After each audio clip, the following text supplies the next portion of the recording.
غربت اصل مصیبت نہیں ہے، جہالت اصل مصیبت ہے۔ مال کی کمی، روپیے کی کمی، ذاتی مکان کی کمی، یہ تو اللہ کی تقسیم ہے، یہ تو اللہ کی مرضی ہے۔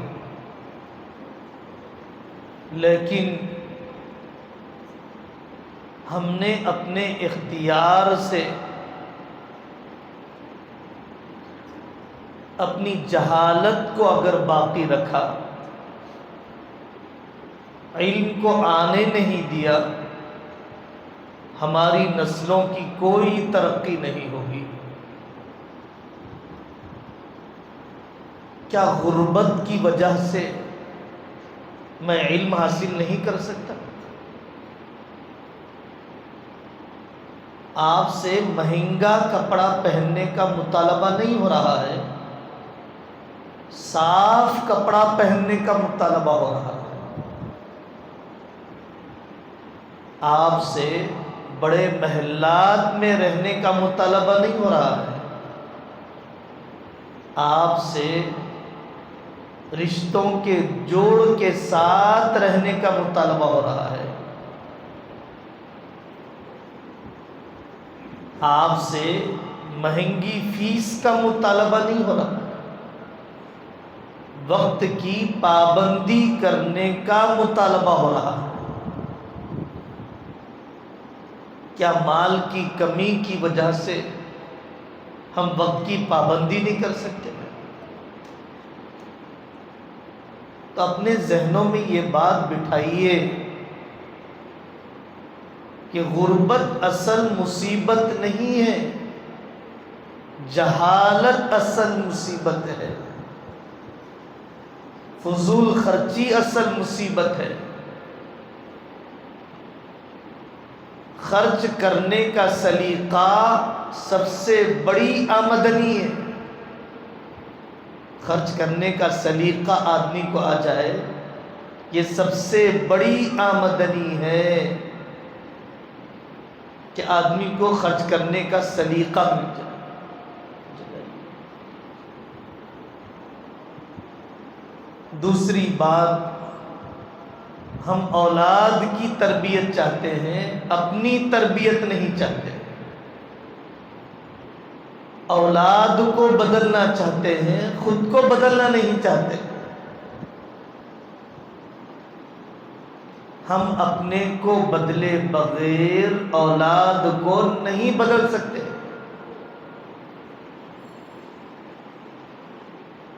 ہم نے جھگڑا کرنا گھروں میں نہیں چھوڑا، اور اولاد سے ہم مطالبہ کر رہے ہیں کہ آپ جھگڑا مت کیجیے۔ ہم نے پینے، کھانے، تھوکنے، پھونکنے کی گندی عادتوں کو نہیں چھوڑا، اور ہم اپنی اولاد سے مطالبہ کر رہے ہیں کہ آپ ایسی عادتوں کو چھوڑ دیجیے۔ ٹنکی کا پانی صاف کیے بغیر نلوں میں صاف پانی نہیں آتا ہے۔ اچھی فصل کے لیے اچھی بیج لانا پڑتا ہے، اچھی فصل کے لیے اچھی بیج لانا پڑتا ہے۔ عبد القادر جیلانی کی جیسی اولاد پیدا کرنے کے لیے عبد القادر جیلانی کے ماں باپ کی زندگی اپنانا پڑتا ہے۔ عبداللہ بن مبارک پیدا کرنے کے لیے عبداللہ بن مبارک کے ماں باپ کی زندگی اپنانا پڑتا ہے۔ خواجہ معین الدین اجمیری پیدا کرنے کے لیے خواجہ معین الدین اجمیری کے والدین کی زندگی کو اپنانا پڑتا ہے۔ یہ دوسری بات ہے کہ اولاد کو اگر بدلنا ہے تو ہمیں اپنے آپ کو بدلنا ہے۔ ایک اسکول کا واقعہ ہے، کتابوں کا نہیں، ریئل حقیقتاً ہمارے سامنے پیش آئے۔ ٹولی چوکی میں ایک اسکول ہے، بیان کرتے ہوئے کہا گیا کہ لڑائی کرنا بہت بڑا گناہ ہے، برکت ختم ہو جاتی ہے، دعا کی قبولیت رک جاتی ہے، اللہ کے یہاں سب سے بڑا گرا ہوا انسان وہ ہے جو جھگڑالو ہو۔ ابغض الرجال الی اللہ الالد الخصم۔ بچہ بیٹھا ہوا سب کچھ سن رہا تھا، اس نے بیان کے بعد پوچھا یہ لڑائی کرنا جو گناہ ہے یہ صرف بچوں کے لیے ہے یا ماں باپ کے لیے بھی ہے؟ حضرت شاہ جمال الرحمان صاحب کے پاس اس بچے کو دعا پڑھانے کے لیے لایا گیا تو اس بچے نے یہ سوال کیا کہ جھگڑا کرنا گناہ صرف بچوں کے لیے ہے یا ماں باپ کے لیے بھی ہے؟ تو کہا گیا بیٹا سب کے لیے ہے۔ کہا کہ روزانہ میرے گھر میں صبح جھگڑے سے ہوتی ہے اور رات جھگڑے سے ہوتی ہے، لقمہ اترتا نہیں ہے جھگڑے بغیر، اور ماں باپ میں سے کوئی چپ رہنے والا نہیں، کوئی ہار ماننے والا نہیں۔ تو میرے بزرگوں، یہ دوسری بات ہے کہ اولاد کو بدلنے کے لیے حقیقت میں پہلے خود کو بدلنا پڑتا ہے۔ تیسری بات، بچے نیک بن رہے ہیں، بچے علم کے میدان میں آگے بڑھ رہے ہیں، بچیاں عالمہ بن رہی ہیں، پردے والی ہو رہی ہیں، ذکر نماز والی ہو رہی ہے، رسوم اور بدعات کو چھوڑنے والی بن رہی ہے، تو ایسی اولاد کی قدر کرنا چاہیے، نہ یہ کہ اولاد کو اپنی طرح بگڑنے کے لیے ہم کہیں۔ بیٹا ڈاکٹر بنتا ہے تو باپ بھی اپنی بیماری بیٹے کو بتا کر علاج کراتا ہے، بیٹی جب عالمہ بن جائے، بیٹا جب عالم بن جائے، حافظ بن جائے، علم والا بن جائے، تو ہمیں اپنے بچوں کے علم کے مطابق چلنا چاہیے، ان کو اپنی جہالت کے مطابق ڈھالنا نہیں چاہیے۔ ہمیں بچوں کے علم کے مطابق چلنا چاہیے، اپنی جہالت میں ان کو ڈھالنا نہیں چاہیے۔ ایسے کئی علماء گزرے ہیں کہ جنہوں نے اپنی بیویوں سے علم حاصل کیا، کوئی شرم نہیں، اور ایسے کئی استاد گزرے ہیں جنہوں نے اپنے شاگردوں کی کتابوں کی شرح لکھی ہے۔ استاد ہے اور شاگرد کی کتاب کی قدر کر رہا ہے۔ ہم جانتے ہیں ایک بچہ اپنے باپ کو سمجھاتا رہا، ابا جی آپ کا چہرہ داڑھی والا ہو جائے، حضرت نبی پاک صلی اللہ علیہ وسلم کے چہرے والا ہو جائے۔ تو باپ کی نصیحت پر بیٹے کی نصیحت پر باپ نے داڑھی رکھ لی، بیٹے کی نصیحت پر باپ نے داڑھی رکھ لی ہے، بیٹی کی نصیحت پر باپ نے رواج کو چھوڑ دیا۔ سنتوش نگر میں دو بچیاں عالمہ کورس کر رہی تھیں، شادی کا موقع آ گیا گھر میں، تو بچیوں نے کہا کہ ابا جی آپ شادی کے دن ہمیں مدرسے میں چھوڑ دیجیے۔ تو باپ نے کہا بیٹے شادی کے دن آپ مدرسے میں رہیں گی؟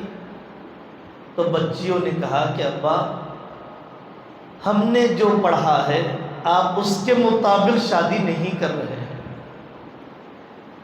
اس لیے ہم سے تو دیکھا نہیں جائے گا، ہم سے ڈی جے نہیں دیکھا جائے گا، میوزک نہیں سنی جائے گی، دو ٹکڑوں کے لیے نامحرم مردوں کے سامنے بے پردگی ہم سے نہیں ہو پائے گی۔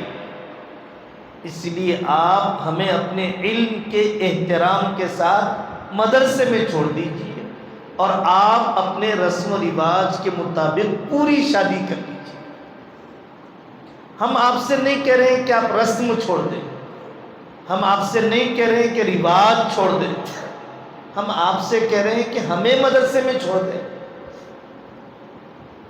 بچیوں نے دعا، حکمت، ہمت سے سمجھایا، باپ رونے لگ گئے، میری بچیوں تمہارے بغیر میری گھر کی کوئی خوشی ہی کیا ہے۔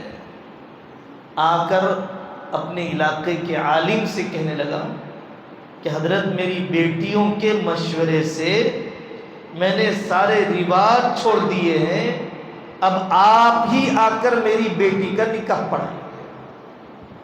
کیسے دل سے دعا نکلی ہے، کیسے دل سے دعا نکلی ہے۔ ایسے دسیوں لوگ آتے رہتے ہیں، بیٹے کے کہنے پر پورا گھر بدل دیا، جائیداد کی تقسیم، کاروبار کا انداز، یہ بول ختم کر دیجئے۔ مجھے پیدا ہو کے مجھے سکھاتا، میرے سامنے ہگنا مودنا سیکھ کے مجھے بتاتی، کیا مطلب ہے؟ ہم علم پر عمل نہ کریں، ہم جاہل ہی رہیں، ہم چبوتروں پر ہی رہیں، ہم اپنے باپ دادا کی طرح جو ان پڑھ پن کی زندگی گزارے تھے اسی پر رہیں۔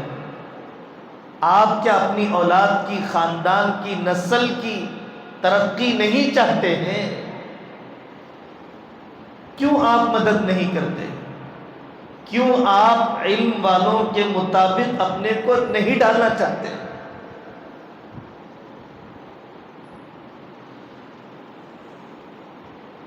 کمائی کا غم، روزگار کا غم، دو پیسے کمانے کا غم اتنا ہے کہ سال میں 3 مرتبہ بھی پیرنٹس میٹنگ میں نہ اسکول میں آنے کے لیے تیار ہے، نہ مدرسے میں آنے کے لیے تیار ہے۔ اسکولوں کی صورتحال بھی کوئی اچھی نہیں ہے۔ آپ کا بیٹا کیا پڑھ رہا ہے، رکاوٹ کیا ہے، واقعی یہاں پر آتا ہے یا کسی اور جگہ جاتا ہے؟ آپ کو چاہیے کہ مدرسے کی فکر میں شریک ہوں۔ جن کے ماں باپ استاد کی طرف متوجہ ہوتے ہیں، استاد بھی ان کے بچوں کی طرف متوجہ ہوتا ہے۔ ایسی صورتحال ہو گئی کہ باپ رکھ کر بچہ یتیم نظر آتا ہے، کیونکہ باپ کسی پیرنٹس میٹنگ میں آنے کے لیے تیار نہیں ہے۔ خاندان رکھ کر بیٹیاں لاوارث نظر آتی ہے، کیونکہ اس کی تعلیم میں کوئی دلچسپی لینے کے لیے تیار نہیں۔ ایک گھر میں کام کر رہی ہے، 2 گھر میں کام کر رہی ہے، 13 گھنٹے آٹو چلا رہے ہیں۔ صرف دولت سے تربیت کے بغیر مسئلے حل ہو جائیں گے؟ صرف دولت کافی ہے، تربیت نہیں چاہیے؟ صرف دولت چاہیے، علم نہیں چاہیے؟ صرف دولت چاہیے، برکت نہیں چاہیے؟ صرف دولت چاہیے، دین نہیں چاہیے؟ آپ حضرات کو چاہیے کہ اپنے کاروبار کے جھمیلوں کے ساتھ، اپنی محنت مزدوری کے ساتھ، اسکول اور مدرسے میں جو تربیت دی جا رہی ہے، جو فکر آپ کو بتائی جا رہی ہے، اس فکر اور تربیت میں آپ شریک ہوں۔ غیر حاضری کی شکایت، خلیری بہن کی شادی، پوری قوم کا مسئلہ، پوری قوم کا مسئلہ۔ کوئی اچھا مدرسہ علاقے میں نہیں، کوئی اچھا اسکول نہیں، کوئی اچھا مکتب نہیں، کوئی وقت پر فیس ادا کرنے والا نہیں، کوئی صحیح سلیقے کی کتاب نہیں، لیکن برتھ ڈے ہم منائیں گے، شادی میں ضرور لے جائیں گے، اور ایک شادی کے نام پر 1 ہفتہ غائب رہیں گے، ایک شادی کے نام پر 15 دن غائب رہیں گے۔ یہ دعوتیں عداوتیں ہیں، یہ دعوت نہیں، یہ عداوت اور دشمنی ہے۔ نمازیں کہاں ہوتی ہیں، پردہ کہاں ہوتا ہے، سفر کی تھکاوٹ کیسی ہوتی ہے، مسالے کے کھانے بیمار کر دیتے ہیں، آنے کے بعد جی نہیں لگتا ہے پڑھنے میں، فیشن پرستی آ جاتی ہے، کپڑوں کے پہننے میں ایک دوسرے سے مقابلے ہوتے ہیں، ناشکری کا مزاج آ جاتا ہے، فلانی اتنے تولے پہن کر آئی تھی، آپ نے مجھے کیا دلایا۔ شادیوں کے لیے 1 ہفتہ غائب ہو سکتے ہیں، سال میں 3 مرتبہ 3 گھنٹے دینے کے لیے ہمارے پاس وقت نہیں ہے۔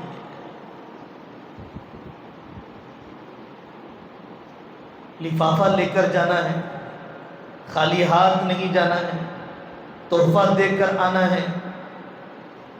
جب 2 کوڑی کی کمائی ان رسموں میں لگ جائے گی تو بچوں کو کتاب اور علم کے سامان دلانے کے لیے کیا پونجی باقی رہے گی۔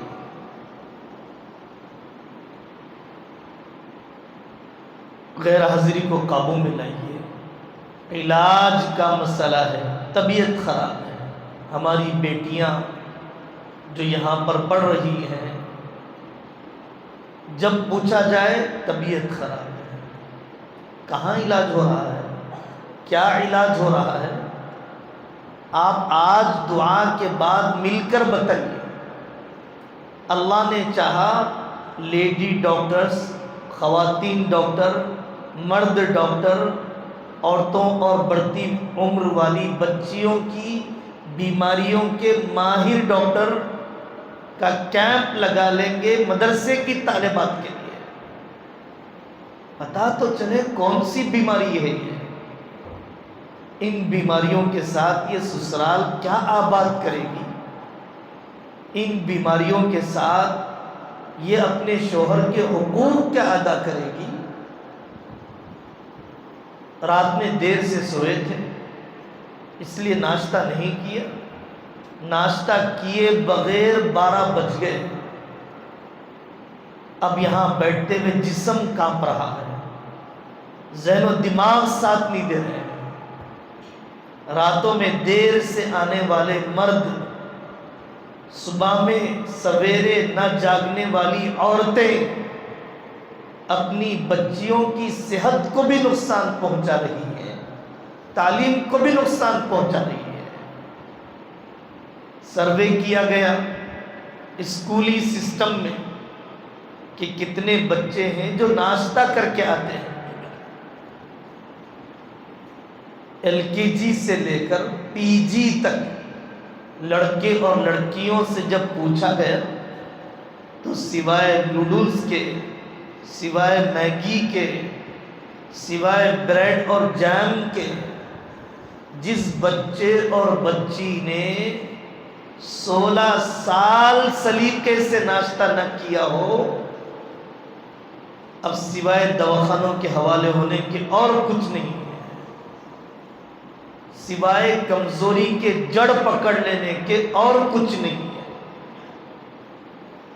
آپ اپنے صبح اور شام کو بدلیے، اپنے رات اور دن کو بدلیے، نظام العمل کی پابندی کیجیے، طلباء اور طالبات کی تعلیم میں رکاوٹ نہ بنیے۔ 5 سال کے نظام کو 3 سال میں بدلا گیا، 3 سال بھی مکمل پڑھنے والی بچیاں بہت کم ہیں، اور وہ 3 سال بھی ہماری بیٹیاں نہیں پڑھیں گی تو آخر ان کے اندر علمی پختگی کیسے آئے گی۔ رمضان میں سوچا گیا ابھی شعبان سے ہی انشاءاللہ ٹیلرنگ سینٹر کا بھی نظام شروع ہوگا، مہندی ڈیزائن کا بھی کورس شروع ہوگا، اور بھی بہت سارے وہ کورس جو بہنیں، بیٹیاں، مائیں، چاہے جو پڑھ رہی ہیں، جو داخل مدرسہ ہیں، جو داخل مدرسہ نہیں ہیں، ان سب کے لیے یہ معاشی خود مکتفی، گھر میں رہ کر فارغ اوقات میں 2 پیسے حاصل کر لینے کے جائز ہنر سکھائے جائیں گے۔ پابندی کے ساتھ شریک ہوں۔ اللہ تبارک و تعالی آپ سب کے آنے کو قبول فرمائے، اور ہر آنے والی بیٹی کو، بیٹے کو علم نافع کی دولت عطا فرمائے۔ ہاسٹل میں 20 سے زیادہ ضلعوں کے بچے ہیں، کھمم سے لے کر تانڈور تک، محبوب نگر سے لے کر کاماریڈی، آرمور، بانسواڑے تک کے طلباء ہیں۔ 2 مہینے ہو گئے گھروں کو نہیں گئے، 3 مہینے ہو گئے گھروں کو نہیں گئے۔ کیا ان کی ماؤں کے جسم میں دل نہیں ہے؟ کیا ان کا باپ ان سے ملاقات کے لیے تڑپتا نہیں ہوگا؟ ان کی بہنیں سجدوں میں کتنا روتی ہوں گی؟ کچھ قربانی کا مزاج ہمارے اندر ہونا چاہیے، ورنہ 1 سال کی تعلیم 4 سال میں بھی نہیں ہوتی۔ 1 سال کی تعلیم 4 سال میں بھی نہیں ہوگی اگر ہم نے پڑھنے پر پوری توجہ نہیں۔ اللہ ہم سب کو عمل کرنے کی توفیق عطا فرمائے۔ اور کوئی بات بولنے کی،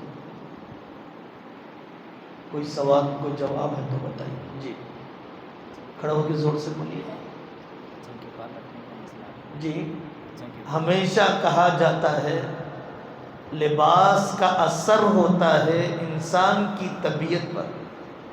اللہ والوں کا لباس پہنے گا اللہ والا بنے گا، ناچنے والوں کا لباس پہنے گا ناچنے والوں کی ذہنیت اس کے اندر آئے گی۔ حضرت تھانوی رحمۃ اللہ علیہ فرماتے ہیں لباس چھوڑیے، کرسی کا اثر ہوتا ہے۔ کانسٹیبل کی کرسی پر بیٹھ گیا چھوٹا سا بچہ، اس کی زبان استعمال کرنے لگ گیا، اس کے جیسے اشارے کرنے لگ گیا۔ جب کرسی کا اثر ہوتا ہے تو لباس کا اثر کیوں نہیں ہوتا ہے؟ بچپن سے اللہ کے ولیوں کا لباس، اللہ کے نیک بندوں کا لباس، حیا والی ماؤں کا لباس اپنی بیٹیوں کو پہنانے کی، دلانے کی فکر کرنا چاہیے۔ صفائی کے اہتمام کے ساتھ جسم کی صفائی، کپڑوں کی صفائی، بالوں کی کٹنگ میں، بالوں کی تراش خراش میں سارے بال برابر ہونے چاہیے۔ جس کی محبت ہوتی ہے آدمی اس کی نقالی کرتا ہے، جس کی عظمت ہوتی ہے آدمی اس کی نقالی کرتا ہے۔ نقالی یوں ہی نہیں ہوتی ہے، بغیر محبت، بغیر عظمت کے کسی کی نقالی نہیں ہوتی ہے۔ ظاہر تو اللہ والوں کا بناؤ، باطن اللہ والوں کا اللہ بنا دیں گے۔ اوپر دکھنے میں تو ولیوں کے طرح بن جاؤ، جو ہمارے اختیار میں ہے، جو اندر اور باطن اور دل ہے اللہ انہیں اپنے ولیوں کی طرح بنا دے گا، وہ ان کی قدرت سے ہو جائے گا۔ اپنے ظاہر کو تو بدلیے۔ مدرسے میں کرتا پاجامہ پہنا ہے اور پھر گھر پر لے جانے کے بعد وہی اوباش لوگوں کے کپڑے پہنا ہے، جسم فروش لوگوں کے کپڑے پہنا ہے، تو پھر 6 گھنٹے کی زندگی کا اثر پڑے گا یا پھر 16 گھنٹے کی زندگی کا اثر پڑے گا؟ 18 گھنٹے کی زندگی جو گھر پر دکھائی جا رہی ہے اس کا اثر پڑے گا یا 6 گھنٹے کی زندگی کا اثر پڑے گا؟ اس لیے بالوں کی تراش خراش اور اپنے پہناوے میں بھی صحیح تبدیلی لانے کی فکر کیجیے۔ جی گھر میں مدرسے میں اس لیے مت ڈالیے کہ اسکول کی گرفت سے ہم بچ جائیں گے. اسکول والوں کی یہاں پکڑ دکڑ بہت ہوتی ہے. مدرسے میں ڈال دیجئے پڑے ہوئے رہے گا, کم سے کم ہماری جان چھٹ جائے گی. گھر کی شرارتوں سے ہماری جان کو سکون مل جائے گا. اگر آپ نے اس ارادے سے مدرسے میں ڈالا ہے تو کہیں ڈوڈی وغیرہ دیکھ لیجیے, بھینسوں کی, بیلوں کی, گائے کی, بکریوں کی, وہاں لے جا کر اپنی اولاد کو باندھ دیجیے تاکہ آپ کی جان کو سکون پہنچ جائے اور آپ کے گھر میں راحت رہ جائے. نہیں, ہم پڑھنے کے لیے بھیجے ہیں, پلنے کے لیے نہیں بھیجے ہیں, پڑھنے کے لیے بھیجے ہیں, علم اور عقل کی ترقی کے لیے بھیجے ہیں. تو پھر آپ کو چاہیے کہ جس سلیقے سے بھیجا جانا چاہیے, جس پابندی کے ساتھ بھیجا جانا چاہیے, جس انداز میں ذہن بنا کر بھیجا جانا چاہیے, اسی انداز میں ذہن بنا کر طالب علم کو یہاں پر روانہ کیا جائے. ایک طالب علم قرآن پڑھنے کے لیے نکلنے والا, اللہ کا علم پڑھنے کے لیے نکلنے والا, فرشتے پر بچھا دیتے ہیں. ایک صحابی نے دوسرے ساتھی سے کہا, جس درخت سے تم گزرے ہو اس درخت نے تمہارے لیے دعا دی ہے, اکرام ہونا چاہیے. تو اسکول کی پکڑ دکڑ کے بچنے کے لیے مدرسے میں نہ ڈالیں. اور مدرسے نے کمی کیا کر رکھی ہے, ماسٹر صاحب MBA پڑھے ہوئے ہیں, اسکولوں میں 10th فیل والی لڑکیاں ہیں, 12ویں فیل والی لڑکیاں ہیں. جو مفتی صاحب یہاں پر ماڈرن ایجوکیشن کا سسٹم دیکھتے ہیں وہ ڈگری کیے ہوئے ہیں, ڈگری کیا ہوا, MBA کیا ہوا ماسٹر پڑھا رہا ہے. ہم اس کی ناقدری کریں, لاپرواہی کریں اور ان کا جو لیول ہے ماڈرن ایجوکیشن کا, اس ماڈرن ایجوکیشن کے لیول کے مطابق بچے کو گھنٹہ 1.5 گھنٹہ ناظرہ کے علاوہ, قرآن کے علاوہ, دعاؤں کے علاوہ ماڈرن سبجیکٹ بھی پڑھائے جا رہے ہیں. ہوم ورک کبھی لے کر تو بیٹھیے, کلاس ورک کبھی تو ٹٹول کے دیکھیے, کبھی قدردانی کر کے استاد کی ہمت افزائی تو کیجیے. اگر آپ مدد کریں گے, مدد کا مطلب ہوم ورک کروانے میں, کتابوں کو سلیقے سے محفوظ رکھنے میں, سبجیکٹ پر محنت کرنے کے سلسلے میں استاد کی دلچسپی بڑھے گی. اگر آپ نظر انداز کرتے رہیں گے استاد کی دلچسپی بھی ختم ہوتی جائے گی, دل ہٹتا جائے گا اس بچے سے جس کے ماں باپ کا دل بھی تعلیم سے ہٹا ہوا ہے. ہوم ورک کروا کر پابندی سے بھیجنے کی کوشش کرنا.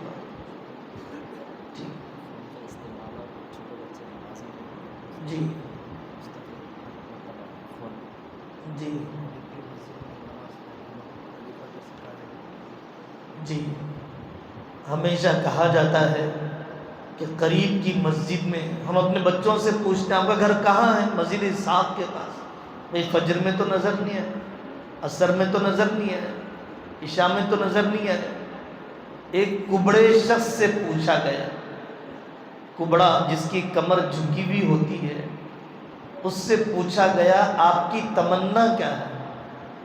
تو کبڑے شخص نے کہا پوری دنیا بھی کبڑی بن جائے, میری کمر سیدھی ہو جائے یہ تمنا نہیں ہے, میں سدھر جاؤں یہ تمنا نہیں ہے, پوری دنیا کی کمر بھی بگڑ جائے یہ تمنا ہے. کیا بھائی ہماری بھی تمنا یہی ہے کیا؟ ہم نمازی بن جائیں یہ تمنا نہیں ہے, پوری دنیا بھی میری طرح بے نمازی ہو جائے یہ تمنا ہے. یہ تمنا ہے کیا سب کی؟ بچے کی نمازیں اپنی مسجد سے تعلق, اپنے بستی کے عالم دین سے تعلق, فون کے استعمال پر ہم قابو پائیں گے، ہماری اولاد فون کے استعمال پر قابو پائے گی. ہمیں مسجد جاتا ہوا دیکھے گی، وہ بھی مسجد کی طرف آئے گی. اس کی بھی آپ حضرات فکر فرمائیں. چلیے درود شریف پڑھ لیجیے، جی لگا کر دعا کی.